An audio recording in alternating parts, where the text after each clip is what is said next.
guys, welcome to Awesome Comics, your one-stop shop for everything comic book entertainment. I'm Aiyanna, and I've taken over today. We're back with our Versus series. In our Versus series, we take two panelists, and we make them fight out their opposing views right here on the show. I'm ready, man. You will kick my ass. We're going to move this table away, and they're just going to... No, I'm just kidding. I will lose. Well, today's topic is Mask versus Deadpool. So who's the better wacky character? We'll get into specifics in a moment. But first, I want to go ahead and encourage you to go like our Facebook page. Every Thursday, we have an exclusive video that comes out just for you on Facebook. So go check it out, get a like. Let us know what you're thinking about this stuff, other stuff, things we should do in the future. We'd like to hear from you. So, why don't we get into intros? Doug, welcome back to the show. How are you doing today? I'm doing good. I am Doug. You're doing well. Batman does good. I'm doing well? Oh, Batman does good. Well, I can do good too. Well, good. I'm glad to hear that. I mean, I won't, but I could. Yeah. Well, it's the fact that you could that counts, right? Yes. And Porter, hi, welcome back. You're here all the time. Mr. Feeney would love you to do good, if you know what I'm talking about. That's right. Tearjerker episode, last episode. Anyway, what's up? Not what we're here to talk about, but always important to bring up. Yeah, you can always bring up Mr. Feeney. Mr. Feeney versus Boy. That should be the next one. Oh, let us Whatever know the in kid's the name is, comments down below. That's going to be awesome. Absolutely. Anyway. All right. Well, let's get into a little bit of the history of each of these characters. Doug, why don't you start us off? Tell us a little bit about The Mask. Well, The Mask is very much like the movie, except polar opposite, if that makes sense. It's about a guy named Stanley Ipkiss who finds this artifact, this mask, and when he puts it on, suddenly he's transformed to this green-faced menace, but instead of going around helping people and doing good, he goes around killing people and doing whatever he wants, and nobody can stop him, nobody can shoot him or kill him. He might bleed a little bit, but he's totally invulnerable. But the great thing about it is that it doesn't just stay with him. It passes from person to person to person, and we see the different impact that it has on those people, and it turns you crazy, it turns you violent, it turns you super insane, and it's always a battle whether or not they can get it away from them in time, and it's one of the coolest, most gory action series ever. It's twisted, it's deranged, it's incredible. Alrighty then. Porter, why don't you tell us I a think it little was bit? Smokin', thank you very much, which is not in the comic, by the way. Woo! Do not go in there. Aw, childhood. We need to have a Jim Carrey talk after Yes, this. and we will. Oh, yeah. Porter, tell us a little bit about Deadpool. Wade Winston Wilson, a.k.a. Deadpool, whose first appearance was in New Mutants 98, February 91, written by Fabian Nicieza and drawn by Rob Liefeld, is a human mercenary mutated by Weapon X's addition of Wolverine's healing factor, which bonded to his cancer. Wade, whose memories of his childhood are conflicting, was raised by his mother and abusive father, who was an army officer and was later killed by one of Wade's friends when Wade was a teen. Later, after getting out of the Army Special Forces for not following orders, Wade joined a CIA agency for mercs. Later, he joined the U.S. Canadian-run Department K to help cure his cancer. It was arrested for a bit, but then came back. After killing a teammate, he had his heart ripped out by Ajax in retaliation for killing his teammate, and his healing factor kicked in and saved his life. He tracked down Ajax and killed him, and then adopted the name Deadpool. Oh, well. Informative. Thank you, gentlemen. You're all welcome. So obviously, in the history, the healing factor, invulnerability abilities, is very important. It plays a very important part of these characters. So let's get down to it. Let's talk about who has the best healing factor or invulnerability. Doug, let's start with you. Okay, so the great thing about the mask is that when you put it on, it's not like someone gets shot and, you know, if there's blood and there's a little hole, it just stays there or whatever. With the mask, it can work however you want it to work. There's some scenes where like 1 million people will shoot him and there's not a scratch on him. There's like a little bit of fire or something like that, say like a candle. Or there's other times where he'll get shot and it'll be just pouring with blood and stuff like that. Sometimes the bullets get stuck in him, sometimes they go through him. Sometimes when you take his head off, it can actually come straight off. Other times the neck will stretch. It's very much cartoon logic. It gets whatever it wants to be. So I think in my opinion, that's like the ultimate vulnerability because it's whatever you want. It's whatever serves the joke. It's very much like a cartoon that way. And it's also what serves his purpose in, you know, winning the battle or just doing whatever crazy emotional thing he or she wants to do. And I think that's kind of what makes it so cool and makes it so imaginative, is that there is no one continuity with the invulnerability. It's just however he or she wants to do it. Until the mask comes off. Until the mask comes off, yeah, in which case, like, you'll probably have, like, a hole in your shirt, from, like, bullets or something like that, but your skin, everything is totally fine. So the mask is actually just the face, or it's the whole body then? Visually, it just takes over the face usually, but even then, that's not true, because it can, like, suddenly, Give you a suit. yeah, you can suddenly have, like, a suit, and you can have, like, a guitar, you can have whatever you want. The main thing is the green. It just protects the entire body, and you can pull out whatever you want. Before it was just guns, but as the comics went on and the movie came out, suddenly, you could bring animals out and all sorts of crazy people and things and stuff like that, so it kicks ass. Awesome. Speaking of kicking ass, Deadpool, let's talk about Damn his invulnerability. straight. Okay, so Deadpool's invulnerability is, out of all of the healers in the Marvel Universe, he got his invulnerability from Wolverine. But, and then the Sabretooth also got it from Wolverine. And then there's Daken and X-23. But out of all of them, he has the best healing factor. It is the fastest and the most complete. In Deadpool Suicide Kings, he gets his head literally blown apart by a crossbow bolt from the Punisher. It just grows back, no problem. He uses it to his advantage all the time, slicing off an arm, slicing off a leg. If someone's got him in a hold or whatever, he just, whoop, I'm gonna chop this off, I'm gonna pull it off, bite through, whatever. And he uses it to get out of situations, he uses it to help his mission, to trick people all the time. He uses it to his advantage a lot, and it is awesome. He can just cut stuff off, like attach it, and his healing factor just instantly bonds back his arm or whatever. He uses it to his advantage so much, and it is so fast. Even getting his head blown off, he grows it back in like an hour. Sure, if you're in the middle of a fight, that kind of sucks, but if someone blows your head off, and they're going to be like, well, he's dead, we're going to walk away. Little do they know, his head grows back, and he comes and screws him up. It is an awesome tool that he uses to his advantage all the time, and I think that's a little bit more useful to him than just the mask, because when, say, someone knows it's Stanley Ipkiss, okay, but he's the mask, they try to kill him, he doesn't die. Later on, takes the mask off, someone sees Stanley Ipkiss, he blows his freaking head off, Stanley's dead. Spoilers. Oh, I didn't know that. Well, see, it's obviously gonna happen. But with Deadpool, it's all the time. He's always got it, no matter what he's doing. When you're always in a got battle, though, when you're in a battle actually going at it, like you said, if he gets his head blown off or something like that, he's got to grow it back or he's got to wear something like that. You're right with the weakness with the mask. It does have to eventually come off or you'll go nuts. But when you do actually have the mask on, like, if it hits you and you don't want your head to fly back or you do want it to come clean off so you can throw it back at him or something like that, you can do that. And I think there's just so much more opportunity with that. It's always more useful in the battle. Okay. Ew, it's like those flamingo things from the Labyrinth. I hate those guys. Skip that scene every time. All right, now my exciting topic. I'm excited to talk about. I'm so excited how excited you're excited. Most creative kill or KO. Go. Most creative kill or KO. Yeah. Doug? Okay, well mine, see, I like ones, actually even for the mask, it's not like super weird or anything like that, but I think it's super funny. I like kills where the person doesn't even necessarily kill the prey, he lets other people kill him. And there's this one great one, again, what I was talking about before with letting the bullets either go through you or get stuck.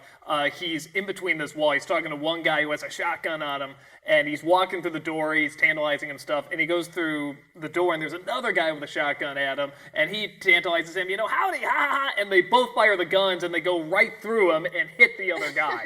And it's just this beautifully drawn frame of them both firing at the same time, and both of them flying back in this wall in the middle where, the mask is just going, ha ha, and just, you finally take a look, you see his blood pouring out the mask, and he's just looking at it, and he just goes, whatever. So I really like the ones where, again, he can sort of use his power to his advantage and just sort of like, I can either stop these or just let them go right through me. He lets them go right through him, and they kill each other. Yeah. And that's the nice version. That's like the cop who has the mask at that point. That's the nicer of the people, and he just lets them kill each other. What's one of the worst, like an honorable mention of like a worst, like terrible, gritty one? Actually, a lot of the most creative come from Walter. Walter is like one of the most twisted, demented characters, and he barely talks. He's kind of like, a Michael Myers character. I'm in the chair. We're not talking about Walter today. Okay, fine. Oh, and the character in the comic is really screwed up too. Yeah, him too. That's awesome. All right, Porter. Teamwork. All right, I got. If Deadpool's good at anything, it's good at killing people in the most awesome awesome Absolutely, ways. yeah. Okay, one of my favorite runs of Deadpool is Deadpool Kills the Marvel Universe because he freaking murders everybody. Everybody. What's one of the biggest powerhouses in Marvel? Who's one of the biggest badasses that just can't be killed? All this other Wolverine? stuff. Who? Think bigger and more godlike. Hulk? Oh, Thor. Thor. Eh. Thor's a badass. He can go toe to toe with anybody and usually wins. Deadpool kills Thor and he doesn't even touch him. He blows up the Avengers Tower. Most of them die. This natty just got done killing Luke Cage. Thor's like, you'll need more than some bombs to beat me. And he throws Mjolnir at him. Deadpool does a quick, cool flip. He's got Hank Pym's Pym particle helmet. Shoots the hammer with some Pym particles. Blows it up to huge size. When it misses Deadpool, it comes back around to Thor like it should. Wham! Smacks the shit out of him and kills him. Awesome. Awesome. You just crushed Thor with a giant-sized Mjolnir and he didn't even touch him. That is one of the most badass kills I've ever seen. But if you want more gory, later on in issue 3 of that series, he's taunting Wolverine, and he shows him a picture, or actually, Wolverine goes to the place. We've got X-23 and Dakin strung up, hanging from the roof, all burnt to shit because Deadpool has a computer program that monitors their vitals and their healing factor, and every time they start regenerating flesh, he hits them with crazy-ass flamethrowers and just continually burns them alive, negating their healing factor and perpetually burning them alive and killing them and burning them alive and killing them. That's pretty gruesome. I'd think Deadpool takes the cake on that one. And that's just one kill. Later on that issue, he's wearing Beast's skin as a hide. It's pretty brutal.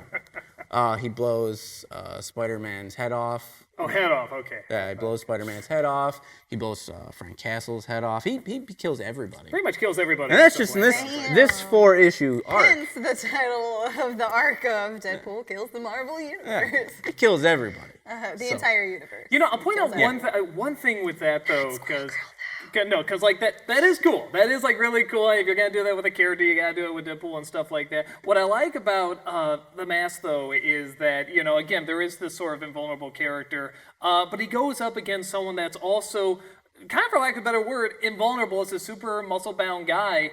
And everything they throw at this guy, like, you know, might hurt him a bit, but even then, just barely. And no matter what they do, they can't kill this person. And there's this incredible battle in the Mask Returns series where it's just the Mask going up against this guy, against Walter. And all they do, they just shoot guns, throw punches, stab each other, just nothing but blood flying everywhere, throwing grenades and stuff like that. And neither of them are getting anywhere. They might bleed a little bit, but I mean, just none of them are ever being taken out. And I think that kind of battle is much more interesting when you do find that other person who is invulnerable and for like a completely different reason. And the funny thing is, there's no reason for them to be fighting. After a while, they realize they could be escaping, maybe the cops are coming or something, but they just keep going because it's that weird pride issue. It's that pride that leads to insanity. And I think that is so cool because I don't know if Deadpool ever has like an equal in the comics. I think he is just sort of his own entity, which is cool, but I think it makes for a much more interesting battle when someone else can't die as well or seems invulnerable. And that battle, there never is like a clear winner in that battle either. Even when Walter comes back, there's never really a clear winner. And I just think that's the coolest thing. They have sort of these two invulnerable forces and for completely different reasons. Well, that's a perfect transition to our last topic.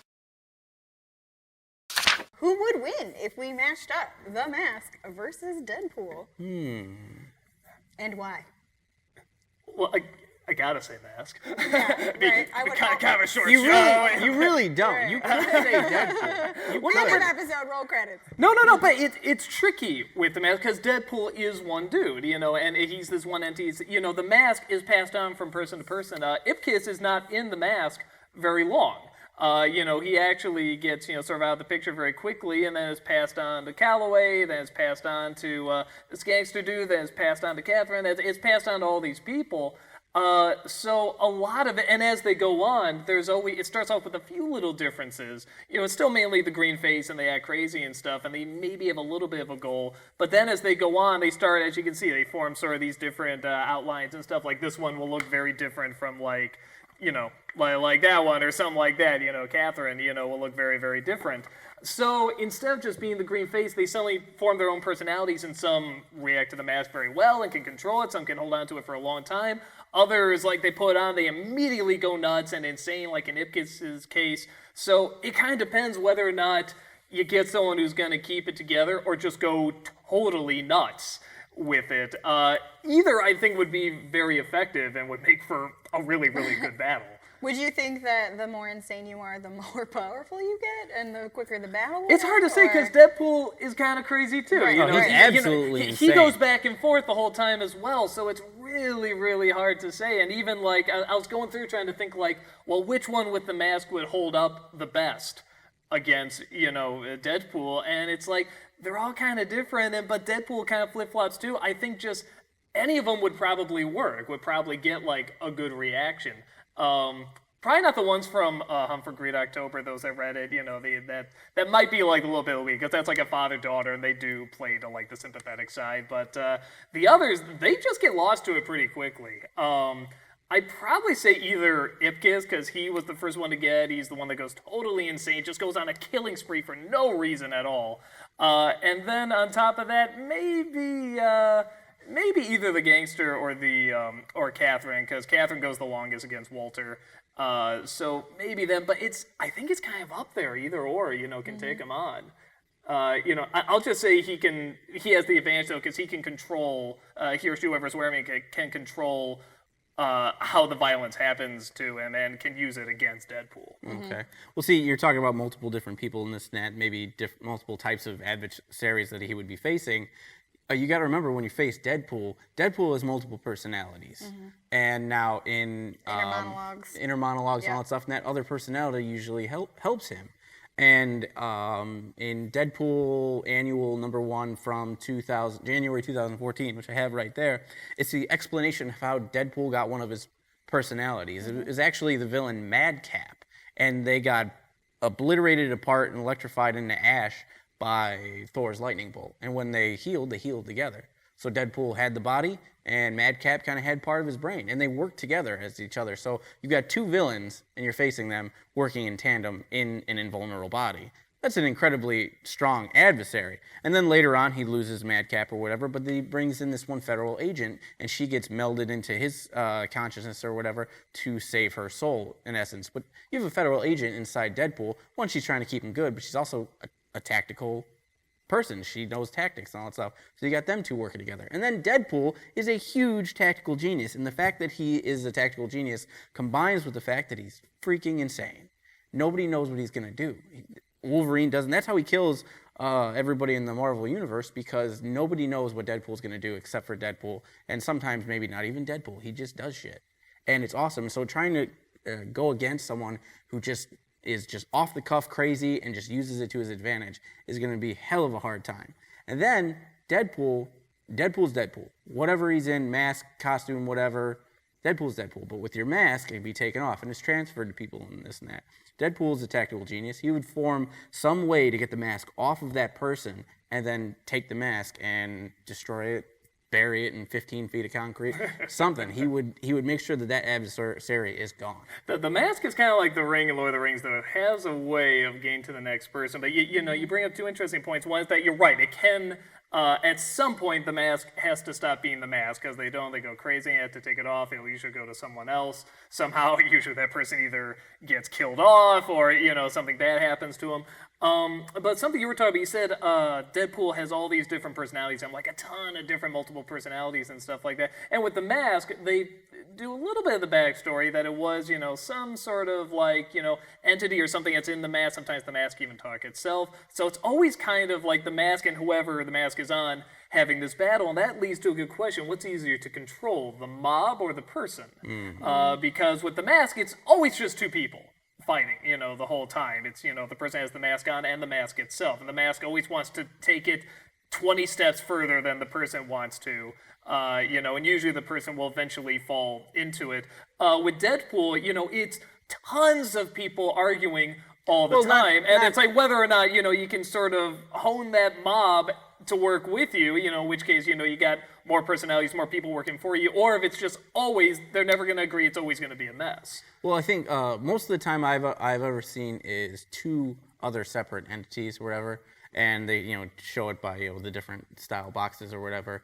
One's more somewhat regal in the terms of the way he speaks, but he's very level-headed. Another one's like a different version of crazy than Deadpool, but often happens to be in line with crazy Deadpool, with the regular Deadpool. But then the more regal one is a little bit more of the common sense era, but he uses to help Deadpool. Like, you missed this and stuff like that. So you've got devil and angel on his shoulder. Yeah, but the angel's also kind of morally ambiguous, and that works.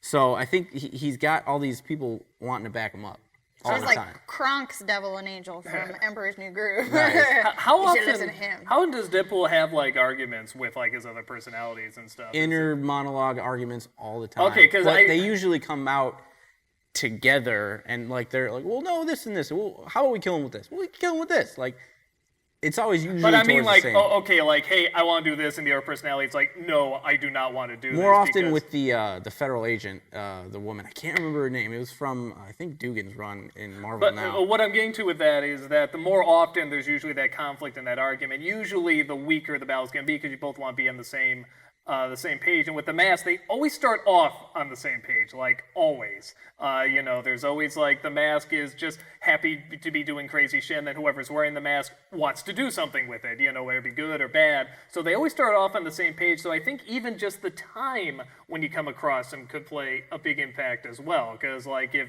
Deadpool's not agreeing with himself, and then the mask comes in, like having just put on the mask, he's probably going to have the advantage. But like if it goes down the line where the mask is like, no, this is going too far, I don't want to do this, you're driving me insane, and Deadpool and his thoughts are on the same page, he's going to have the advantage. So I think, again, it just kind of depends when you come across them. And another thing that I think Deadpool will win is because he's a martial arts master and a weapons master. He can use anything to his advantage: guns, knives, swords, anything. He's proficient in most weapons and almost all forms of combat. And then you throw in the fact that he's crazy, he mixes them all up. That's a huge factor. And then in earlier issues of Deadpool, he's a teleporter. So he might run out of bullets and this and that. He's not going to be able to manufacture them out of thin air like the mask can. He'll just teleport to one of his weapons caches. Boom, rocket launcher, like no problem. I'm back and I'm going to kill you. Like, But the mask can do that too. He can be anywhere, any place. He doesn't have to go get a gun. He always has the gun. Always. And he can always have a bazooka. He can always have a grenade. He can always have any of that stuff on him usually. Yeah, but I think that it would be. I think it would be harder for the mask to realize when Deadpool's going to be doing stuff like that, because like Deadpool's unpredictable. Well, but you can tell that the mask's crazy and he'll pull shit out of anywhere. It's like, okay, he's going to do something crazy when I do this. I'm going to do this. Well, You know what I mean? something else I forgot to bring up too. This is something they brought in later as it went on. The mask can change the environment. Like he can suddenly go into a room and it's suddenly like a Twilight Zone parody, or it's like a circus that you're in, or something like that. So the environment can just completely change based on what mood he's in as well. Which is something I don't think Deadpool can change himself. He can change anything with him he can change, but he can't change the environment. That is true. So I think that can really sort of mix him up too. Yeah. Alrighty, well, we are going to move on to our picks of the week. Doug, what is your pick of the week for us today? My pick of the week, if you can read the first Max Omnibus, like the first collection, that's probably a good thing to do to start off, but the one I think is the best, whichever camera I'm supposed to hold it to, I'll hold it somewhere in the middle, is the Mask Returns collection. This is the one where it gets probably the most gory, probably the most story going on. There's much more of a connective narrative to it, and it just has the greatest battle with the Mask ever. Like I said, this is what I was talking about before with the two entities going at it, with the Mask and Walter just constantly doing machine guns and flamethrowers and grenades, and they just go nuts and crazy, and it's just one of those things where it's like the absolute stubbornness and the creativity of how far. Look at that is insane. That is insane how much blood is in this. Just the absolute length they can push it, and they just, like I said, it's that pure pride stubbornness that I think just makes such a good battle. And but on top of that, the rest of it is really good too, and it's really twisted and messed up. I mean, as we know, Deadpool is twisted and messed up too. So it's these two really should fight. I think they should do something together. Let's do it. Crossover. Make it Yeah. happen. That would be awesome. That would be super Let's cool. get a Mask movie too. Let's get it not the Jim Carrey one. Let's get a gory, gritty Mask movie. Definitely. That would be really cool. I read a little bit of The Mask in preparation for this, and I was super, super surprised at how ridiculously gory and just off the wall it was, and I really enjoyed it. From what little bit I read of the omnibus, I liked it better in the movie. Yeah, well, I mean, the movie has very little to do with the original, but yeah, no, it's one of those things where it's like, you kind of read it and it's like, yeah, this is sick, this is twisted, but it's holding my attention. I want to know what's going on. I think there's a lot of comics out there that are just gore porn or like Saw or something where it's just sort of like, okay, you just watch and see bad stuff happen, but you want to know what's going to happen next in these stories. And I think for kind of that gore porn thing, I mean, it's like, it's tough to do, and I think these characters are interesting enough, and the stories are just simple enough, but just, hint of complicatedness-ish, too. Porter, pick of the week? I mean, Deadpool's got so many awesome titles out there, and like this one, Deadpool Kills the Marvel Universe, is a fantastic read, and it sets up this overlapping arc of different titles. You got Deadpool Kills Marvel Universe, Deadpool Kills Deadpool, Deadpool Killustrated, where he goes throughout literary history and kills off these these literary characters. Sherlock Holmes, Moby Dick, like Deadpool trying to kill Moby Dick is amazing. And The whale? He kills the whale? Yeah, you see him with a harpoon. It's awesome with cover on it. It's fantastic. Awesome. And he sets up all these crazy ass story arcs, and they're just so fun. And then you've got his regular comic run, which is full of nuts, just absolutely nuts. When he came back with Deadpool in Marvel Now, like he had the dead presidents, and Thomas Jefferson's ghost was totally chilling with Deadpool, and he was a horny little bastard, and it was super funny. And Deadpool and Thomas Jefferson talking to each other about shit is just comic gold. So I mean, there's tons of stuff. You just go find a Deadpool comic and read it, and you'll love it. Deadpool Suicide Kings is one of my favorite little story arcs. It's fantastic. Awesome. Sounds great. There's a million, but whatever. There's a lot of Deadpool to go read. Go read it. Go check it out. Also, go check out The Mask. You can also check out these guys on social media. Doug, where can we find you? You can find me at this address. Yeah, I'm going to be an asshole again. Do you just put it at the bottom? Is that what Okay, you mix it up. Okay, so whatever you manage to do this time. Just go. I have Facebook posts. Obviously, go to channelawesome.com and see all the cool stuff I do there. Awesome, Porter. Facebook.com/awesomeporter. Porcer. I can't. Don't go there. That's a different site. Yeah, you don't want to see that. But, no. Everyone's gonna go there now. They gotta know what's there. I wonder. I want to know now. I really want to know. Is that your secret? Screw you. I'm gonna look at the other ones. We don't know. And then the Awesome Comics Show Facebook. Yep. Yeah, so we'll have new videos up every Thursday exclusively on Facebook, so go check that out again. If you didn't earlier in the episode, now we're towards the end, you can go check it out now. You can find me on Facebook and Twitter and here as always, but not here. This chair is really comfy, and Walter likes to take it all the time. But He's pretty possessive of the chair. He's pretty possessive of this chair. It's a great chair, though, and I like it. So, yeah, thanks for joining us. Let us know in the comments down below who you think would win, who your favorite character is, and what characters we should do next. Absolutely. Yep.